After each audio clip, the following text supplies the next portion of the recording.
ரஜினிகாந்த் ரசிகர் மன்ற முன்னாள் மாவட்ட செயலாளர் அசோக் வந்து இப்போ தாவைக்காவில் இணைஞ்சு தாவைக்காவில் பயணிச்சிட்டு இருக்காரு. அவர் தான் நேற்று ஒரு முக்கியமான ரோல் ப்ளே பண்ணியிருந்தார். ஆதவ் அர்ஜுனா மன்னிப்பு கேட்குறதுக்கு முன்னாடி அவர் வந்து ஒரு சில விஷயங்கள் பேசியிருந்தார் மேடையில். அதில் முக்கியமாக அவர் சொன்ன ஒரு விஷயம் என்ன அப்படின்னா, விஜய் வந்து தலைவரோட தீவிரமான ரசிகர் அப்படிங்கிறத அங்கே பதிவு பண்ணார். இவர் வந்து விஜய்கிட்ட போயிட்டு விஜய் வந்து லீடர்னு தான் கூப்பிட்டாராம். ஏன்னா தலைவரை வந்து ரொம்ப வருஷமாக தலைவர் அப்படின்னு கூப்பிட்டதுனால இவரையும் அப்படி கூப்பிட்டா நல்லா இருக்காது அப்படிங்கிறதுனால லீடர் அப்படின்னு கூப்பிட்டாராம்.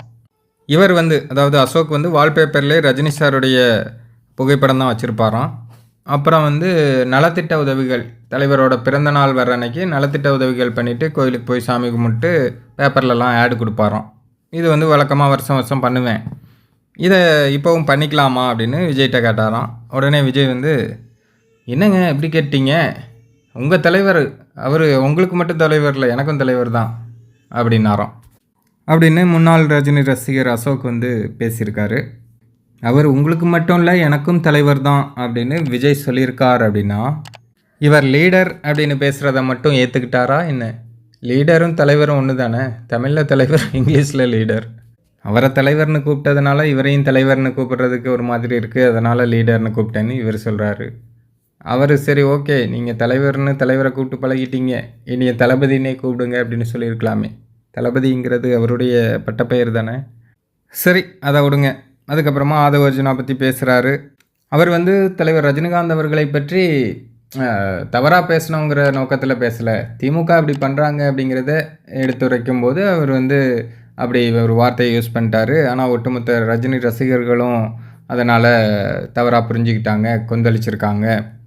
தலைவர் ரஜினிகாந்த் அவர்களுக்காக ஒரு பிரச்சனை அப்படின்னா நான் கேட்பேன், இது என் கட்சிக்காரங்களாக இருந்தாலுமே நான் கேட்பேன், ஒட்டுமொத்த உலகத்தில் வாழ்கிற ரஜினி ரசிகர்கள் சார்பாக நான் கட்டாயமாக கேட்பேன் அப்படின்னு சொல்லிட்டு ஆதவ் அர்ஜுனா கிட்ட இதுக்கு நீங்கள் கட்டாயமாக விளக்கம் கொடுக்கணும் அப்படின்னு பேசுகிறாரு.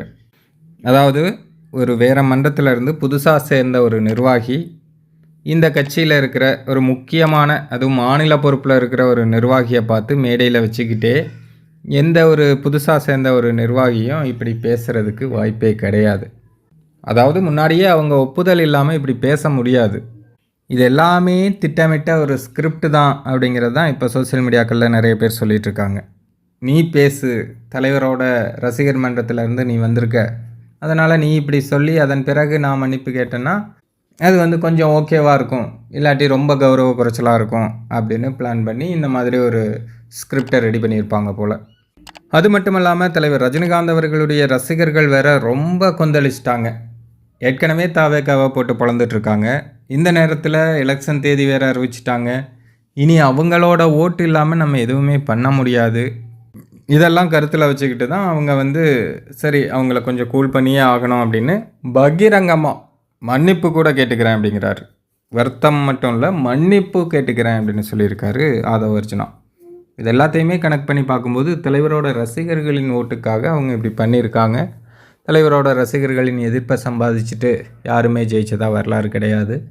அதனால தான் இவங்க இப்படி பண்ணியிருக்காங்க அப்படிங்கிறது தான் இப்போ பரவலாக சோசியல் மீடியாக்களில் நிறைய பேர் பேசக்கூடிய விஷயமா இருக்குது. இது பற்றி நீங்கள் என்ன நினைக்கிறீங்க அப்படிங்கிறத கமெண்ட்டில் சொல்லுங்கள்.